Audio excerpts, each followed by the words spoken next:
So pitching that idea, a direct consumer business idea, to investors in 2018 or whenever it was. I think what we needed to do and what we did quite well is we acknowledged the problems with that model, and we said like, here is how the problems of that model get solved. And so you can't ignore the frailties of your sector. You have to go like, hey, this is the dominant model, but like people are not going to stop buying products, and so therefore, what does a viable product-led business model actually look like in e-commerce? And like that was the question that our like first decks fundamentally had to grapple with, rather than being like, hey, is there a technology solution to this specific issue in pet food? It was like, can there be $1 billion business built out of a sector where historically over the last 5 years there's been a lot of cash burn and not a lot of upside seen.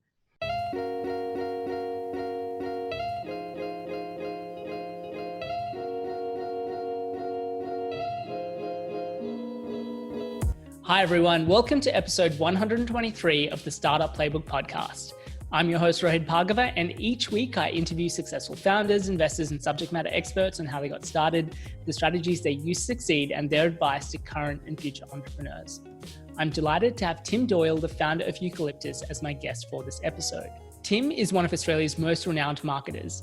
He was previously the head of marketing at direct-to-consumer mattress brand Koala. In 2.5 years, he took the business from generating $500,000 in revenue a month to turning over more than $100 million a year. He is now the founder of Eucalyptus, a brand engine that builds and runs its own digital consumer companies. They currently have 2 products in market, Pilot and Kin Fertility, which are brands that focus on men's health and women's fertility respectively. As Tim announced on this podcast, they are just weeks away from launching their 3rd product in market, a skincare brand called software.skin. We went really wide and deep in this podcast interview, covering a range of topics, including lessons and insights from running digital campaigns for the Labor Party in the 2016 elections, how to build high-performing growth teams, how to build traction and get your first few customers on a budget, how to find white space opportunities and new channels for growth, the fundraising process for direct-to-consumer brands and other off-trend startups, and much more. Without further ado, here is my interview with Tim Doyle. Tim, welcome to the Startup Playbook podcast, and thanks so much for taking the time to join us this morning. No, thanks very much for having me, Rohit. Appreciate it. So Tim, for those people that may not be as familiar with you or your background, do you want to share a little bit about your story and what got you here today? Yeah, for sure. So I started, I worked in hospitality until I finished uni, studied finance, and then went and worked for a small consulting firm and kind of lucked into a project working for the Labor Party on the 2016 election. That was kind of like a bit of a transformative experience because I bought like all of their digital media, so a whole lot of search, a whole lot of Facebook, and kind of saw that becoming a really powerful influence in decision making there. Straight off of the back of that, one of my co-workers went and started a Koala mattress. So about 6 months into their journey, he asked me to join. I joined as head of strategy. That quickly became head of marketing and spent 2 years doing that there. We grew really quickly. I think when we joined, we were doing about $1 million or probably $500,000 a month. And then by the time I left 2 years later, we were doing about $100 million a year of revenue. So it was a pretty rapid growth story. I think everyone kind of knows that one. And then off the back of that, kind of had the insight that like the model that we were using for marketing and for technology and for kind of convenience-based disruption was viable across a whole lot of industries. And so that led to the founding of Eucalyptus. We're about 2 years into that at the moment with Pilot, a men's health brand, and Kin fertility brand is the first 2 things, and hopefully a skincare brand called software.skin coming out in the next couple of weeks. So very exciting. Exciting. Very keen to obviously talk to you about your experience with Koala and what you're doing with Eucalyptus at the moment as well. But just going back, you touched on the experience that you had in working on campaigns for the Australian Labor Party. And just the insight that it gave you on the ability to sort of influence or kind of shape how people behaved in things. Do you want to unpack a little bit in terms of what did that sort of process look like, or how did you approach sort of media buying or just marketing in general to drive that engagement? Yeah, for sure. I think like what the core insight for me was like, it was this moment of shift from like and you saw it in real time happen in the Labor Party because let's say for argument's sake, I don't know if these numbers are exactly accurate, but let's say they allocate $20 million to a advertising budget for an election campaign.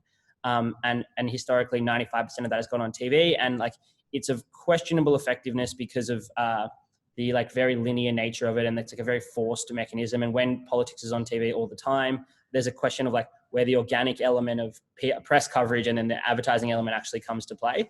And then there's this drastic shift that happens, like I think in line with the Facebook pixel, which means there's basically two pieces of innovation. The first is the ability to cut audiences from their existing database, of which is there is an incredibly rich, incredibly detailed history, and plug them into Facebook. And so therefore target it like a seat by seat, but also kind of a street by street and even voter by voter level. So that completely changes how you think about where your messaging goes.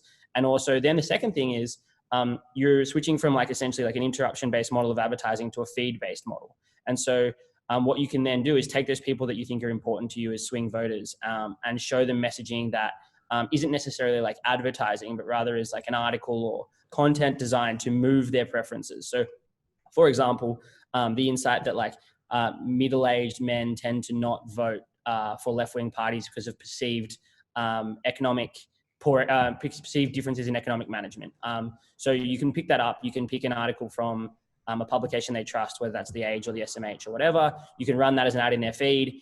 You can see how they engage with that ad, and then you can see them move their voting preferences based on that. And so that insight is like hugely influential, and completely shifts the way political advertising is done. And like you've actually seen that move since then into like much more, I guess, like scary and divisive mechanisms where you've seen like the rise of like fake news as a concept. But it all started in that, I think that shift from like a TV based model to a feed based model and a targeted model. And I think we can't go back now, unfortunately. Yeah, I think you just touched on, Facebook pixels, which I think, if I have it right, came around 2014, 2015 or so. And really, as you mentioned, really gave access to data and insight that wasn't really available previously. If you think about it, right, like let's say it was late 2014, and I think that's more or less right. So in 18 months post the Facebook pixel, you had Brexit, Trump, and that 2016 Australian election, which was marked by how close it was, considering it was expected to be a complete whitewash for Malcolm Turnbull. So two significant world shifting events where the Facebook pixel played a huge role. Yeah, absolutely crazy how much things change within such a short time period. But I guess when you're looking at it from a business context, it's very easy to figure out whether something is working or not to an extent, because you have a specific conversion event. For something like running a political campaign where you don't really know whether something is effective or not, in the same way, or you don't have those as tight or closed feedback loops, how do you sort of gauge the success of particular campaigns that you're running, or just even understanding if the approach or the strategy that you have is right or not? Yeah, I think like the lucky thing, I think like where political parties are significantly more advanced than most companies, I would say, is they've had this as a known problem for their entire existence, right? So the idea of like what and how voters move in a world where that's very difficult to track is like fundamental to the way they operate and has been for, their entire existence. And so they're very, very good at random control trials. They're very, very good at focus groups, and they're very, very good at polling. And so that apparatus is set up for a world where you don't have a conversion event like a transaction. And so what you end up having is feedback loops provided to you by other parts of the party that are like, hey, if you're running this in this area, we will robocall that entire area and get you results. And so while it's not as like robust and like neat as an e-commerce event, it still provides a really interesting insight into your ability to move voters or customers or whatever it might be. And I think like that's actually something that's really poorly replicated in the brand marketing world, where people kind of throw their hands in the air and hope if there isn't a really nice purchase event to decide on. In doing research for this interview, I came across a previous interview that you did where you spoke about the need to separate out, people that were essentially going to vote for Labor regardless of any advertising that they had or not, and the other end of the extreme, which is they were going to vote for Liberal, and any sort of advertising that went to either of those sides was essentially wasted spend. What you're really looking for is finding people in the middle. Again, like I think it would be really interesting for founders to know from that as a use case example of not just, being able to target people by geography or those sort of things. How do you sort of separate out or exclude those particular groups to make sure that you're optimizing your spend in a way that is going to the right sort of target audience? Yeah, I think the commercial analogy for this is it's always nice to kind of feed advertising to your existing customers or your like existing fans, and then watch the engagement juice flow through, and it's kind of like an endorphin hit that feels nice and like will often not move the needle for you in the way that you expect. And I think like the classic example that like first time e-commerce founders have is like over retargeting. So having, anything more than 15% of their budget on retargeting is probably wasted spend, because those people are probably moving through anyway. And like ad technology companies have done an incredibly good job of putting themselves between a statement of intent and a transaction and then claiming that conversion. And so in the political example, there's 30% of the people on either end of the spectrum that are very unlikely to shift their vote. It's almost impossible. And I think there's also another probably 10% that are in seats that just don't matter. I think like one of the big moments of discovery for people in terms of how they view the political sphere is when they first understand whether they live in a seat that actually matters or not. Because a lot of like us, me and you, I think both live in the inner city of different cities. We actually don't matter very much. Melbourne a little bit more because there's a Green Labor contest, but in the inner city Sydney, you're either a Wentworth voter who's voting Liberal, the election's probably going Liberal, or you're in the inner city and going Labor, so you don't matter. And so it's like about cutting those people out and then being ruthlessly focused on being able to go at the middle of that middle group that end up switching between parties regularly, and then like focusing that and like getting used to the uncomfortable fact that like sometimes those people will have lower engagement numbers, lower click-through numbers, much lower sentiment numbers, but that's the war that you actually have to win, and you have to be willing to get uncomfortable with the fact that you're going to have to see some negative numbers as opposed to just kind of going at your supporter base. Shifting gears, what did that sort of process look like of joining Koala about 6 months in? So again, from what I understand, you had about 8 people or so at that time. Sort of what did the business look like? And I guess what were some of the things that were already working, and what were some of the opportunities from coming in from a growth perspective that you sort of identified were the initial sort of first steps? Okay, so I guess like I knew Danny before the business had started, and I also helped them organize their investment from Steve Smith, who's a childhood friend. And so I'd seen the business from very early on. And I think what they did incredibly well initially to get this amazing traction is like they solved for the customer experience problem, like absolutely and completely. And so like their desire to deliver like 4-hour delivery, the 120 night trial, and then like a level of customer service that was just unseen in the mattress industry meant that like they had a machine that like ingested people and spat out happy customers. And so like that being fundamentally working and like and delivering meant that like the growth platform in which you were building on top of was like really sound. And so I think they'd solved both a service problem, a supply chain problem, and a technology problem in order to facilitate this amazing customer service that was spitting out customers, say it was spitting out 30 to 50 happy customers a day. It's quite easy then to go and turn those 30 and 50 happy customers into 200 over the course of a year, because you have a machine that works and you're building on top of that. What does that look like from a channel-based approach? Like I know that you've kind of spoken previously about how Facebook, especially at that time, was just so cheap that it was very easy to kind of scale that out. I guess how do you sort of think about it in terms of differentiating? I think Koala got known as well for running a bunch of radio ads and running sort of billboard advertising. What is that sort of inflection point for the business or for the brand where you sort of switch away from just purely digital as kind of the main acquisition channel to sort of exploring or looking at spend or kind of the maturation of the business over time? I think like it's funny because I don't think there are necessarily inflection points as neat. Like they were very neat for Koala because I think we were living a mass inflection in the market from like Facebook being like drastically undervalued, and therefore there was a really simple model, which is like you make 5 statics. Some people engage with those statics the first time, you drive some traffic to your website, and then you retarget them to death, and eventually they transact. And so like it was a really simple model that worked really well and pumped out, very affordable CACs for the business. And so I think there are a couple of businesses in our position. I think like Vino Mofo being another one. At the same time, I think like To an Element, even Shoes of Prey had bits of this, where it was like, hey, this is cheaper than it's ever been, and what an incredible time to be building an e-commerce company. And then that inflection point kind of changed when like, I guess like particularly travel hit the Facebook advertising world particularly heavily. So the Booking.coms, the Expedias, the Airbnbs, some of the biggest advertisers in the world hit Facebook, I think probably sometime during 2017.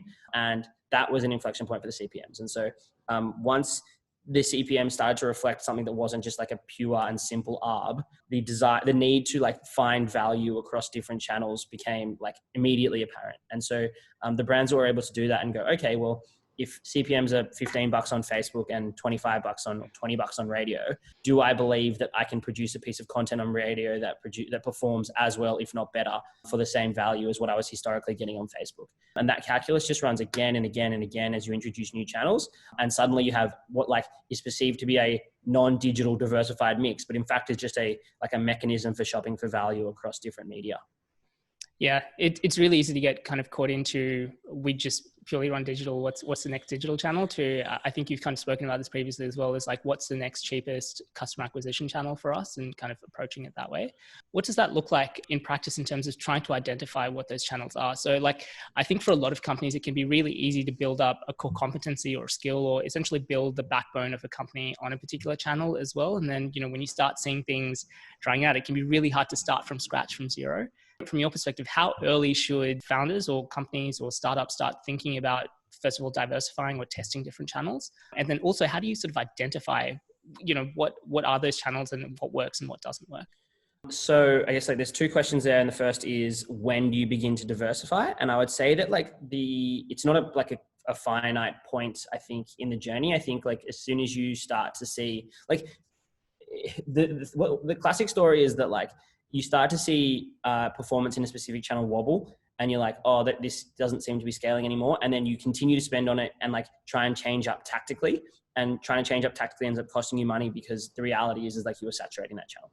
And that happens again and again. And I talk to people who've been through that scenario again and again. And so I think like as soon as you start seeing those wobbles, and that might be CPMs rising, but it's probably more just fundamentally like CACs rising. Like you start to see that happen, and you're like, hey, you know, this doesn't seem to be working in the way that it has done so historically for us. Then you need to start looking for diversification. And I think the way that I approach the first stages of diversification is like from a very first principles perspective, where it's like, okay, like our customers look like this. We have a pretty good feel for who they are and what they do because of all of the feedback we've received in like the two-way communication channels that are Facebook and YouTube, and you know, just customer service in general. And then you go, well, where do I believe at first principles level these people are putting their attention I guess like where they outweigh the average user in a specific channel. So like for us, for Pilot, it's like we have 25 to 45-year-old men on the platform. So therefore like a lot of places where sport is broadcast are particularly viable for us. And so we just like look to those and go, okay, well then where do I believe this channel is underpriced? Because like there are different pricing mechanisms for every channel. There's some combination of like prestige, there's some combination of like true auction-based pricing, and there's some version of like difficulty of creative as well. And so if I can find places that creative is a channel is particularly underpriced, then I like go, well, can I now design an experiment that shows whether this channel is viable for me? And so it's like, can I limit a geography to something that I can measure, or a pool of customers that I can measure? And can I measure uplift versus control in that group? And if I like start to see all of those boxes being ticked, then it's worth an experiment. I then try and make sure that the creative is the best we can do for that. So like I very rarely would go like, hey, here's completely new creative. I'd be like, hey, this is what's worked for us in another channel. Let's not reinvent the wheel here. What does it mean to do this specifically in this new channel? And then do that, measure it, and then begin the scale process, or kill the channel if I don't believe it's viable. We spoke a little bit earlier just about Facebook pixels and the amount of sort of data and insight that you can get from that, especially when you're kind of looking at less mature channels or channels that are kind of more traditional in a sense. So things like radio or things like billboards, for example, where you can't collect those same sort of data points. What does that collecting data look like? I guess from radio, you can sort of directly measure from the time that this ad goes out, you know, has there been uplift? But I guess for something like billboards, how do you gauge whether that's working or not? I think like the default method for testing is like definitely geo splitting. So I think like you want to be looking for geo test fee controls, whether that be at a postcode level, a regional level, a state level, a city level, whatever it might be. And you kind of, it's like pretty easy to get a testing control group together. It's quite hard to like kind of set up a control that is like a baseline version of a thing, but like you can kind of do that if you keep all other things consistent. And then you're looking for like directional uplift. I think like the problem with a lot of these difficult to measure channels is that people expect the same level of data accuracy as they're getting out of Facebook. And I think like that's a really flawed perspective, because like Facebook is so like tuned to efficiency and to the ability to see transparently into what's going on, that like you're never going to get that repeated. But the value of these new channels is actually in the fact that there's ambiguity. So like if you can work out where value is better than competitors in your space by, you know, having a novel mechanism for measurement, then you can extract value way more simply than you can on Facebook. Again, sort of fast forwarding for your career. So, you know, you joined Koala at a time when you said, I think they were doing about $500,000 in revenue. You left when they were doing about $100 million in revenue, an amazing and incredible journey. And, you know, you were obviously a core part of that. And then you decided to leave and sort of start Eucalyptus. First of all, like what did that sort of process look like for you in terms of making that transition out? And what were the early days of, I guess, putting the concept behind Eucalyptus together like? I actually had this conversation with one of our investors last week about like that in Australia, it's much rarer to step out of high performing, reasonably early stage stuff into their own stuff. And I think the explanation that he had coming from living in San Francisco was that there are fewer examples of it. And so people are less attuned to this idea that like the core insights you can pick up in a high performing company, learning from great founders, can then be leveraged into build a second, hopefully high performing company. And so it doesn't happen particularly often here just because there aren't as many mature startup stories to spit people out of.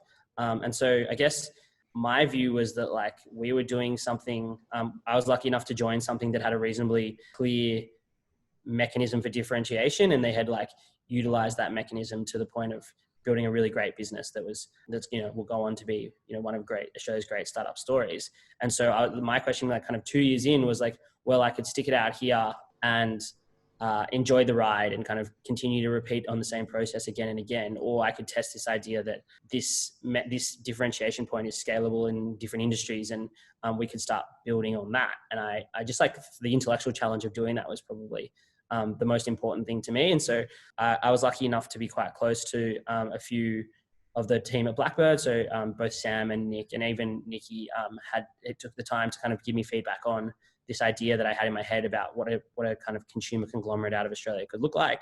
They were very supportive of the idea. And so when it came to like me actually making the jump, we actually pitched them.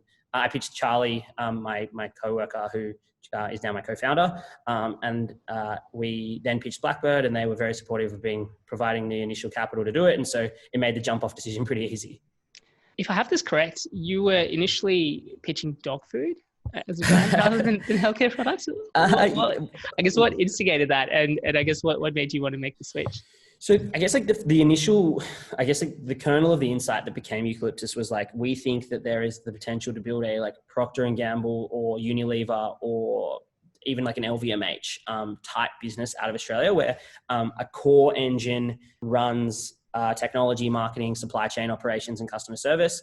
And on top of that, you build brands in different categories where there is high friction, and you solve for that friction, build up a significant and successful brand in Australia, and then the best brands will have international potential.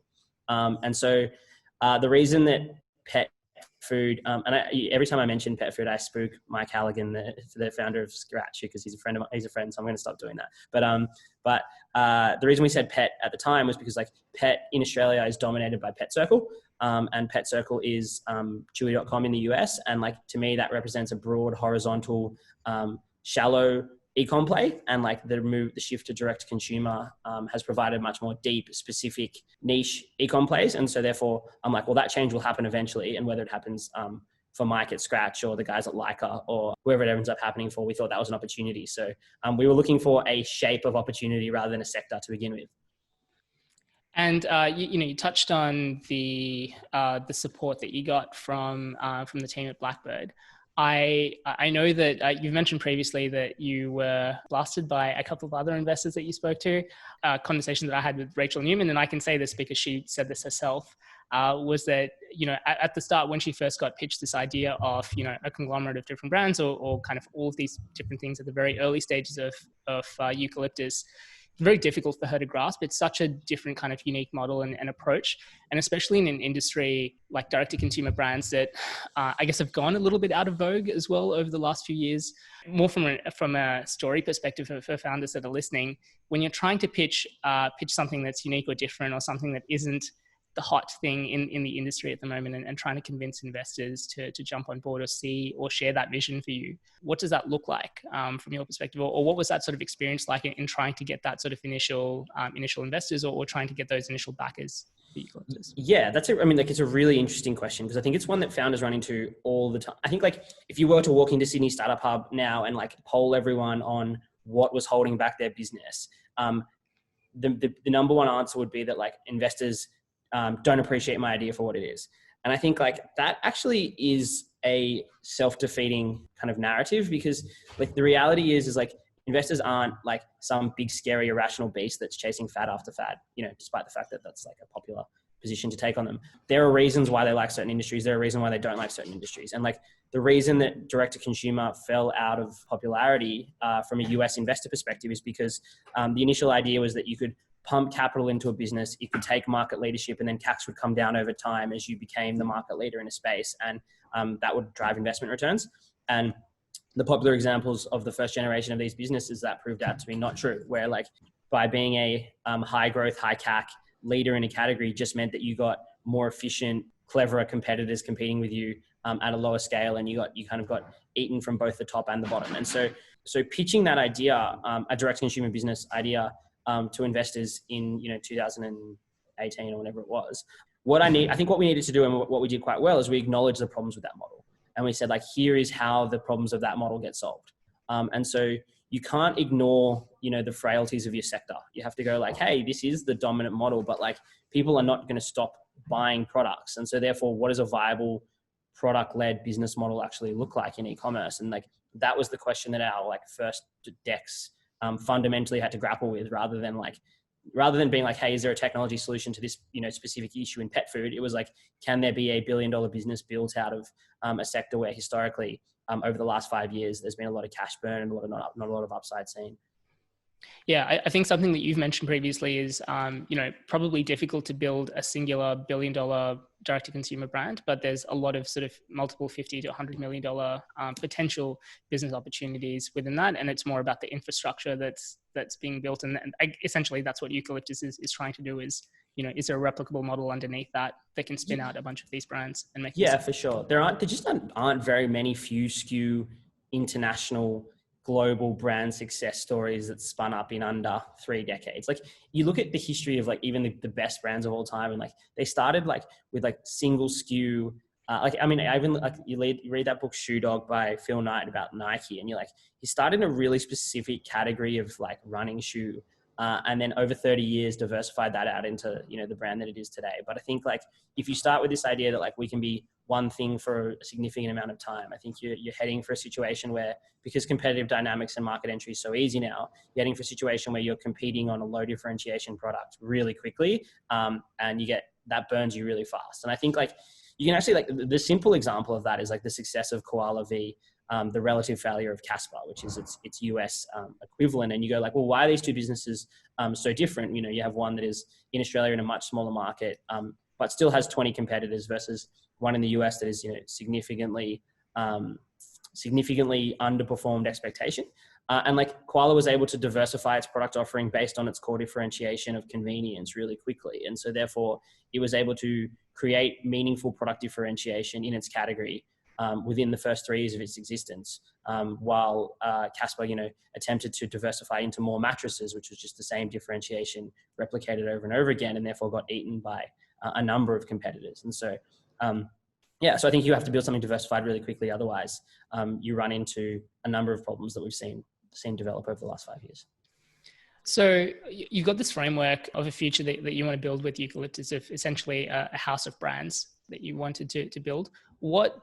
What does that sort of process look like in identifying that Pilot and then Kin were the first 2 opportunities that you wanted to go after? Why specifically them, as opposed to potentially other opportunities that you were looking at? So I think like you can, like I have a really simple frame for thinking about like differentiation. And that's like, you can have product-led differentiation where you have a meaningful product innovation. And I guess like the example in that in e-com would be like Neuro headphones and the idea of personalized sound. Then you have some kind of customer experience innovation, which is like technology powering convenience, discretion, access, and maybe a change in the price dynamics. Or you have some kind of brand differentiation where you're servicing a new community through a change in messaging for a specific product. And I think, look, version one of that, which is product differentiation, is really difficult because it requires meaningful R&D, and like you've got to be a specialist in the field. Version two is probably the most common and the best starting point. And so that was where we intended to start.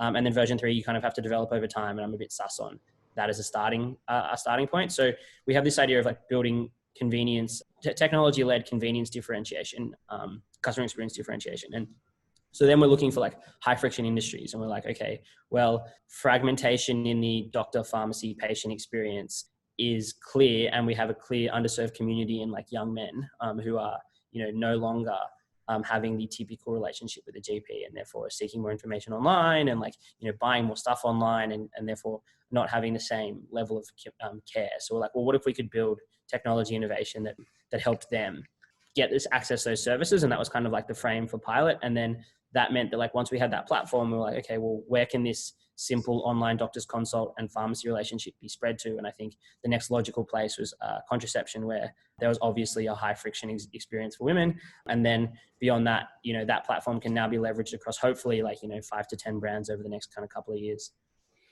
What did the initial launch of sort of Pilot and Kin look like when you think about go-to-market strategies for both of these products? What's that initial step?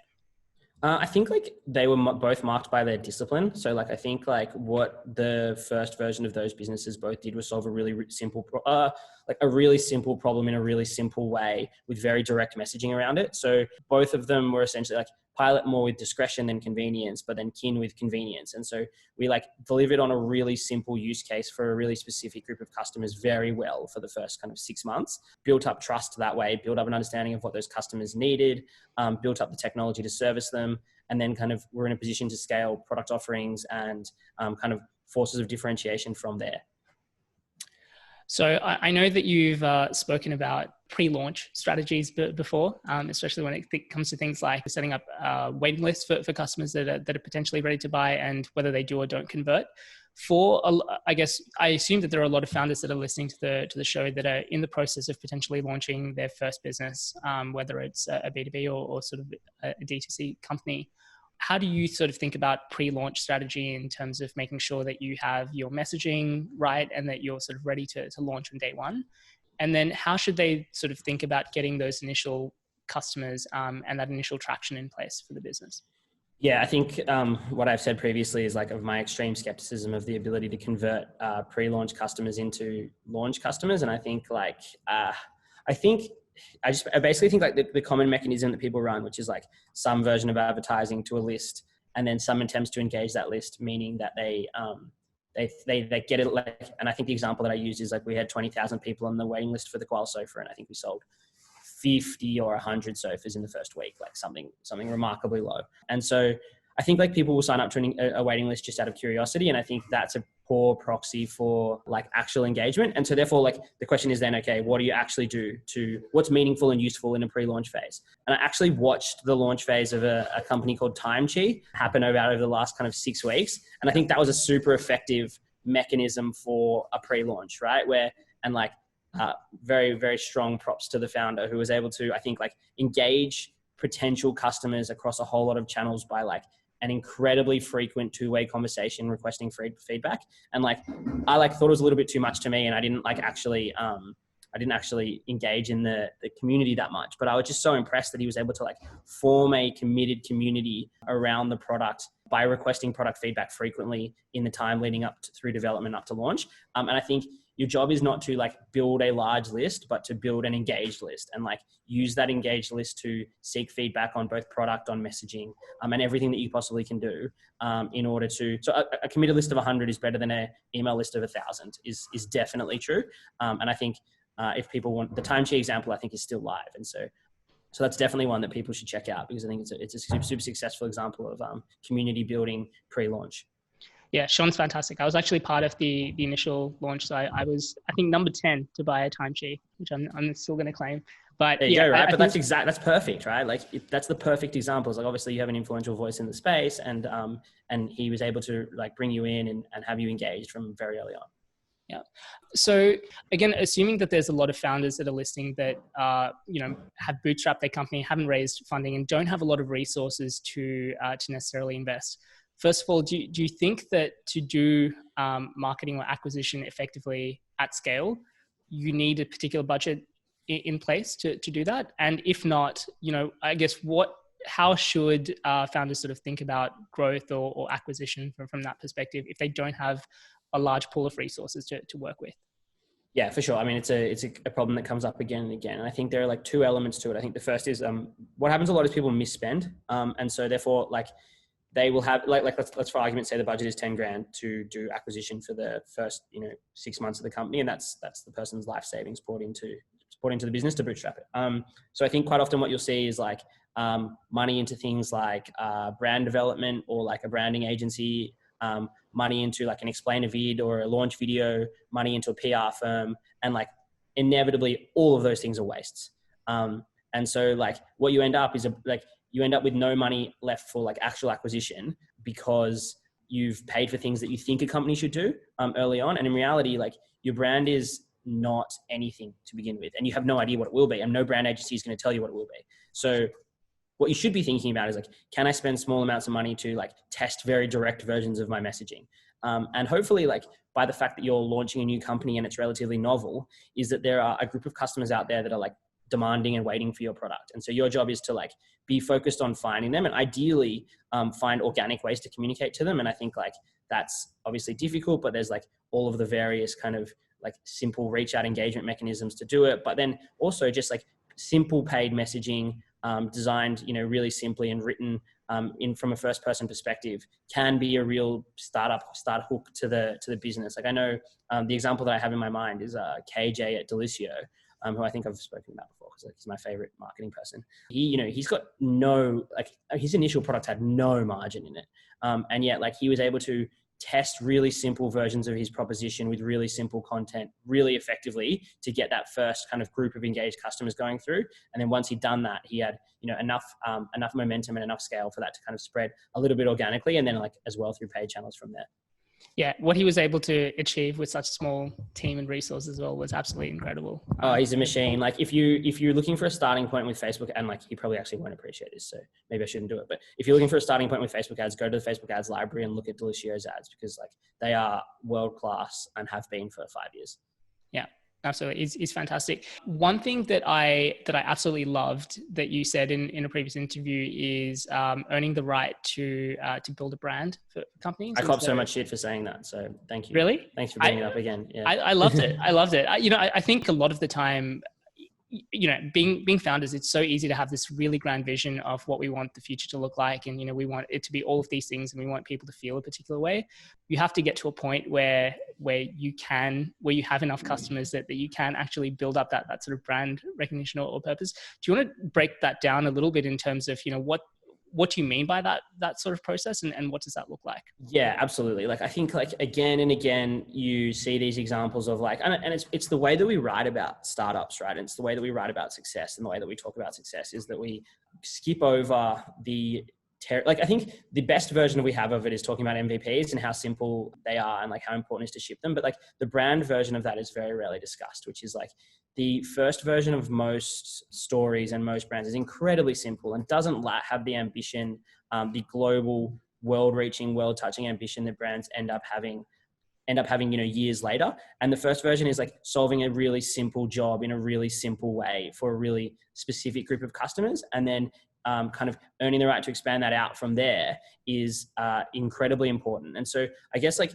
being able to shrink your ambition is a really important skill set, and like being able to go, okay, what am I happy with for V1 here? And like, can I make sure that I, bring in engagement and then spit out happy customers and like on the simplest mechanism possible, and then use that platform to then expand out, because people's journeys are so non-linear and businesses' journeys are so non-linear that like, if you think that like where you're going to be in 2 years is going to be like accurately predictable at day one, like you're kidding yourself. And I think being able to like do really simple things really effectively and spit out your first happy 100 customers is the only purpose. And like, if that means that you have to talk really simply and really direct language about the really simple service that you offer them, then you have to do that. And like, most businesses, I think it's easy to get wound up in the idea of being like a startup founder, and therefore, that you're going to build the next, world-changing business from day one. It just doesn't happen that way. None of the companies that I've seen go on that journey have, like, I mean, even like talking about Koala and like its origin story, like I think it probably changed 5 times,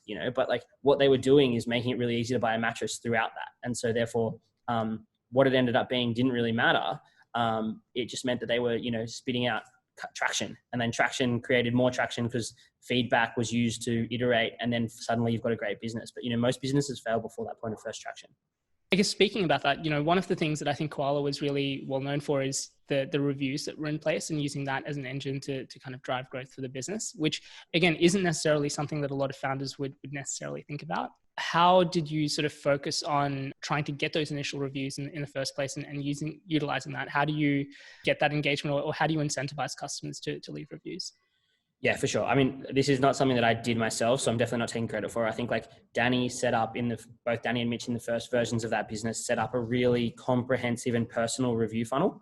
I think like there's a classic startup trope, which is like talk to your customers. And I think that takes a number of different forms. And one of those forms is definitely this idea that you collect feedback in a really robust and scalable way. And so therefore what they did is they, had review requests that went out every couple of days. They engaged with every review. They responded to every review, and then they use those reviews as advertising. So therefore, like in an e-com business, there aren't many examples of good flywheels, but that's one, which is like collecting feedback, using that feedback as insights to steer your direction, your strategic decisions, and then also to scale your messaging so that more customers do come through. Because I think the hardest thing on the internet to get now is trust.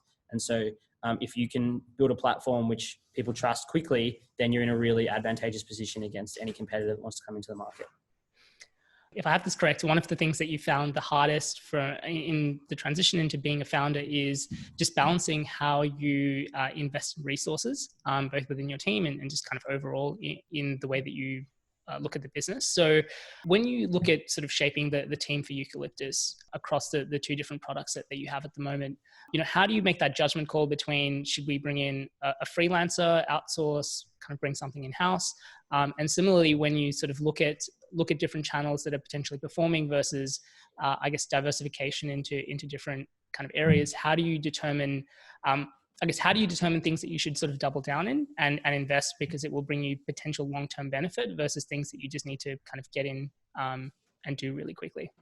Yeah, I think, it is something that's definitely, I think like the most important skill set of going from like 10 staff to 100 staff, and like we're kind of early on that journey, is like the ability to pick the right areas to invest at the right times, and then also like be able to find the best candidates in those areas. And I think like you need some view of like what your long-term sources of differentiation actually are, and how you can continue to build those out. So for example, it'd be quite easy for us to say like, hey, our number one thing that we do is like, we do like convenient discretion-based access to medication.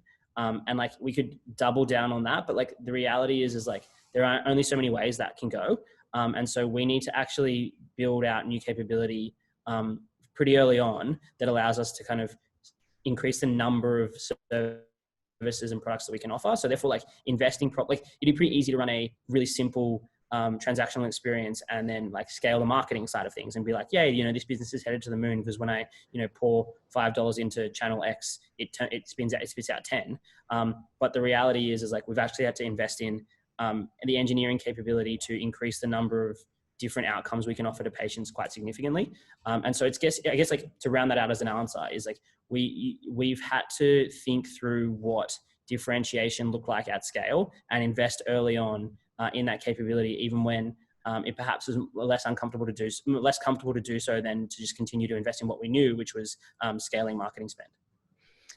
In terms of the team as well, especially when it comes from a growth perspective, there's often that balance between the creative side versus the analytical side, or the technical actual kind of placement of ads and those sorts of things. When you think about that from a team perspective, what sort of shape does that look like? And is that sort of built up together at the same time, or do you kind of skew towards one or the other? So I'm kind of, I have a really simple philosophy here, which is like cutting down the difference between like the people on the tools and then the customer. And so therefore, like I think marketing is riddled with like what you'd kind of call middle managers. And I think for startups, middle managers in marketing are deadly because they tend to be reasonably expensive. They tend to outsource things, and they're not building like long-term sources of value.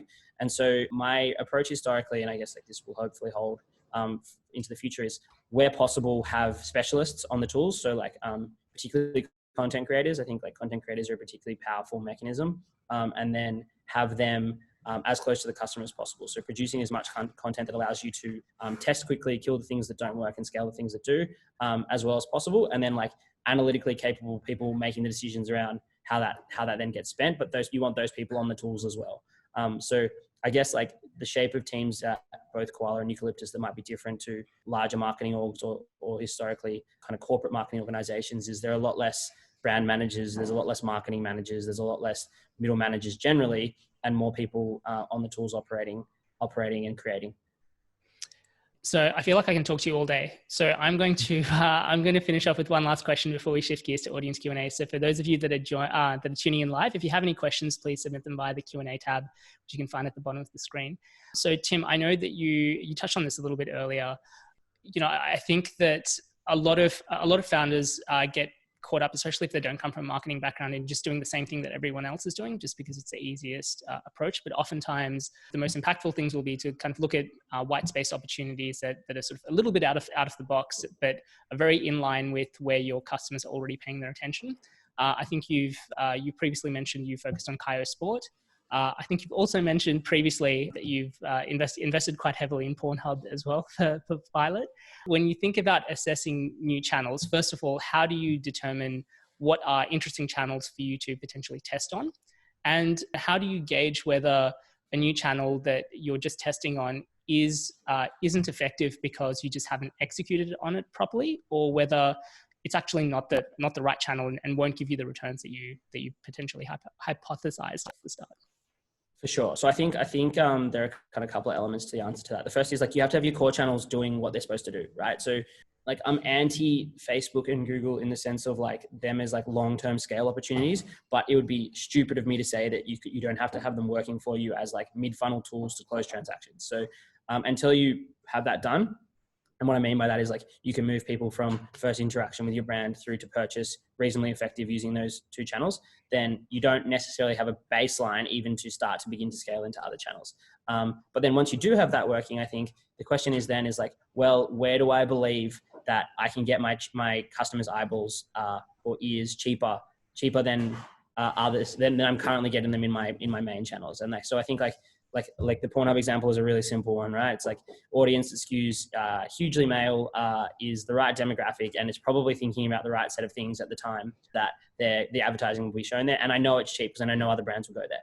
And so like it was a pretty simple decision for us. And then working out if it worked, it's like, well, fundamentally at a CPM level, does it make sense? So like, do I at first principles believe paying $1 for per 1,000 impressions for a particular group of customers, it's obviously going to be low engagement. Do I believe we can do something with that? Yes. And then from there, it's like set up the tests to see if it is scalable. And once you can see that you're getting like uplift in markets where you're running it, then scale it as quickly as you can and pour as much money as possible. Fantastic. Thank you for that, Tim. So as I mentioned, we'll be shifting gears and moving to audience Q&A. The first question that I'm going to pick out is from Sonia Shekhawat, who wants to know any tips to win your first few customers. So the first few, I think, is like, so I think like there's a whole lot of organic stuff that you can do for the like first 25 customers where it's like, okay, where is the super low funnel point that people are making decisions here? And can I literally just like display some messaging in some way? And whether that's like getting to events or I think like in-person conversations with potential users is probably the best way to just get started because A, it's great feedback loop, but B, it's like you can build trust through your own personal brand rather than having to rely on like a corporate, like the very difficult thing of like a corporate launch. And then the second thing I think is like, can you like rely on other people's customers and partnerships to like introduce, so can you leverage someone else's trust into getting that initial launch phase? The next question that I'm going to pick out is from Arnie Mittal, who wants to know what is the criteria for the next product you will bring to market? So I guess you just touched on a new product that you're bringing in the next few weeks. What was it specifically around that made it the right next thing? Yeah, so I think we're launching prescription skincare. So like, what does our core engine do? It like makes it easiest to access doctors and pharmacists, right? So where is there categories where that is an opportunity for a better product, and for product differentiation? And we felt like skincare was a category with like a lot of, I guess, like misleading or like lack of evidence-based information, and like dermatology was a difficult to access field. And so our technology platform could facilitate a smoother interaction with that field. And so that presented as an obvious opportunity to build something new. And then beyond that, it's like, well, where can we leverage our technology as supply chain, customer experience platform, and what we know about building brands to bring new things to market? And that hopefully is a strategy that repeats over the next year or so. Great. Next question is from Luke Bramble, who wants to know, hey Tim, I noticed you did some Instagram influencer campaigns for Kin. Do you feel this channel is worth exploring for early stage startups in terms of growth and awareness from a cost perspective, specifically micro and macro influencers? No would be my answer. So I think I've done a lot of it over a long time now, and I think the pricing is so difficult, and it's particularly difficult in Australia because audiences don't tend to be local. They don't tend to necessarily particularly well represent the demographic that the person often is, and so it's really hard to get a valuable CPM on a group of people that is small and has a diverse following that kind of spreads outside of a core demographic. So like, I found it really difficult to find pools of influencers that are scalable early on in the life of a business. And funnily enough, when it becomes viable is when they become super macro. So it's actually scale that I've found to be effective. And I guess the caveat that I'd like to put on that is, if you have really, really strong margins, then doing like essentially what is affiliate deals with influencers can be quite powerful, but we don't necessarily have those margins. So therefore it's not a position that we can really like chase hard. What you end up seeing is like businesses like face masks, where it's like incredibly high margin and they can split the revenue in some way with an influencer. Like sending out the product for free is a great way to spread, but I think you need that margin profile, and not a lot of businesses have that margin profile. Fantastic. And I touched on this a little bit earlier. In my conversation with Rachel, she mentioned that you will always be part of her anti-portfolio, and she should have just trusted you as a founder to execute, even though she didn't quite grasp what it is that you were doing. But you mentioned that, Blackbird were one of the earliest investors behind Eucalyptus, and part of that was your relationship that you had with Nikki, Sam Wong, and Nick Crocker. And so the next question is from Bryce Chi, who wants to know tips for building relationships for raising down the line. I think it's like be open. So very, very, very few companies should ever be in stealth. Yet a lot of companies tend to think they're in stealth. And I think like the reality is like, be open on the journey, be willing to share. Like, I mean, the person that I think of at the moment in this kind of space that's doing incredibly well is Dom from Fast, who's an Australian. He's in Silicon Valley now, but he used to be in Brisbane. And like, he's been so open and transparent with his journey that he has been able to attract investors kind of proactively towards him, because people have really been on that story with him. And like, he has every right to be in stealth. Like, there is so many incentives for businesses, for like large commerce providers to copy the product he's planning on building. And yet he has valued that traction and that kind of community knowledge much higher than the idea of being able to build something in hiding. And I think that's definitely true. Like, build audience and engagement on your story, and then hopefully leverage that to attract investors when the time is right. But like, if you come from nowhere at your seed or at your Series A, it's going to be infinitely harder. Yeah, Dom's been killing the Twitter game. I think he hired his co-founder from a Twitter DM as well. Yeah, I'd like to go to he's at the point of being annoying, but he is very effective. So final question before we wrap up the interview is submitted from Michelle Lowe. What is the one most important advice you will give to an entrepreneur who is going to launch his or her first product? I think I go back to like solving simple problems in a disciplined way is probably the most important thing that I've learned. It's very easy, as we've spoken about, it's very easy to spread broadly. It's very easy to try and solve the world's problems when you're beginning, but like being able to focus on solving something really simple for a really small group of people will give you I think that like initial traction is so, so powerful. And so being able to really, really simplify and boil down and limit the desire to be, world changing from day one is such a powerful insight that has really shaped everything that we've built here and everything that I've kind of had the opportunity to see be built over the last couple of years. Fantastic. On that note, Tim, thank you so much for coming on the show and for sharing your experience and insights. I gained a lot from that interview, and I'm sure our listeners did as well. Thank you very much for having me. Chat to you soon. Thanks for listening to episode 123 of the Startup Playbook podcast. As always, full show notes from this interview will be available at startupplaybook.co. I'll be back at 8 a.m. next Tuesday, the 11th of August, with another live episode. And my guest for episode 124 is the co-founder and CEO of Airtasker, Tim Fung. Since launching in 2012, Airtasker has become one of the leading marketplaces in Australia, with more than 3.6 million members across Australia and 30,000 monthly active taskers. I'm really looking forward to that interview and hope that you can join us. But in the meantime, if you enjoyed this interview, please don't forget to like, share, and subscribe. As always, thank you for tuning in, and I'll see you next week.